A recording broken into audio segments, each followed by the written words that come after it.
answer questions 11 to 14.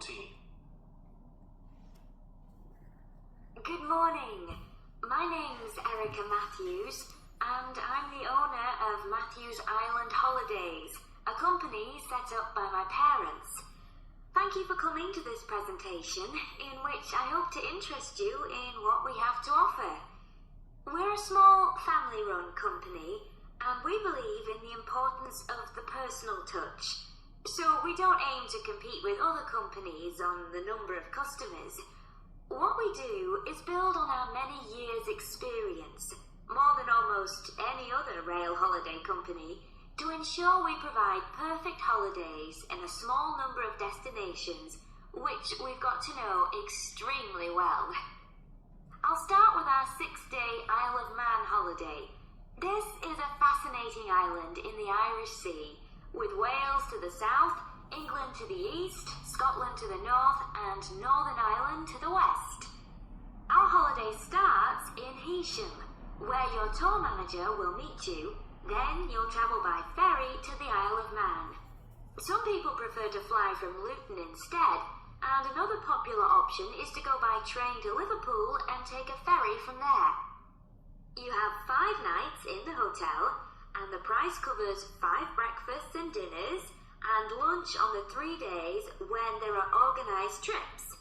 Day 4 is free, and most people have lunch in a cafe or restaurant in Douglas. The price of the holiday includes the ferry to the Isle of Man, all travel on the island, the hotel, and the meals I've mentioned.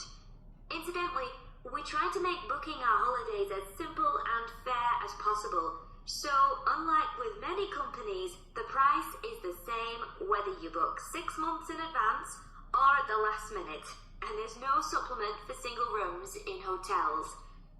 If you make a booking, then need to change the start date, for example because of illness, you're welcome to change to an alternative date or a different tour for a small administrative fee.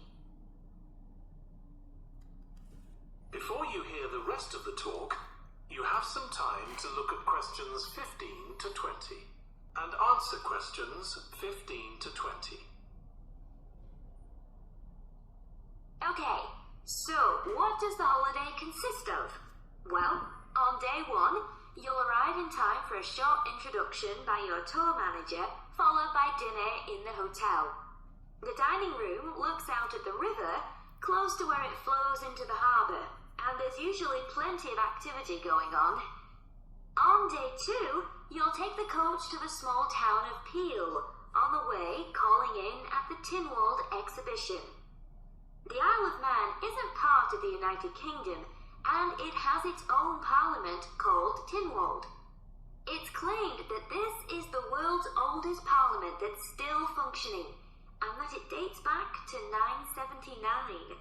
However, the earliest surviving reference to it is from 1422, so perhaps it isn't quite as old as it claims. Day 3, we have a trip to the mountain Snaefell. This begins with a leisurely ride along the promenade in Douglas in a horse-drawn tram. Then you board an electric train which takes you to the fishing village of Lexie. From there, it's an 8-kilometre ride in the Snaefell Mountain Railway to the top. Lunch will be in a cafe, giving you spectacular views of the island. Day 4 is free for you to explore, using the pass which we'll give you. So you won't have to pay for travel on local transport or for entrance to the island's heritage sites. Or you might just want to take it easy in Douglas and perhaps do a little light shopping. The last full day, day 5, is for some people the highlight of the holiday, with a ride on the steam railway from Douglas to Port Erin. After some time to explore, a coach will take you to the headland that overlooks the Calf of Man, a small island just off the coast. From there, you continue to Castletown, which used to be the capital of the Isle of Man and its medieval castle. And on day 6, it's back to the ferry, or the airport if you flew to the island, and time to go home. Now, I'd like to tell you about